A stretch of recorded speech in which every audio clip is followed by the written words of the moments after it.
निघालो घेऊन दत्ताची पालखी, निघालो घेऊन दत्ताची पालखी. आम्ही भागवत पालखी हातात असली की पुढे जास्त निघतात.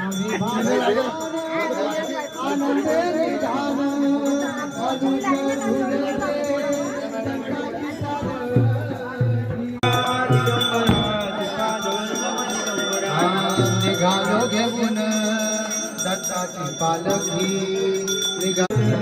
दत्ताची पालखी. दिगंबरा दिगंबरा श्रीपाद वल्लभ दिगंबरा.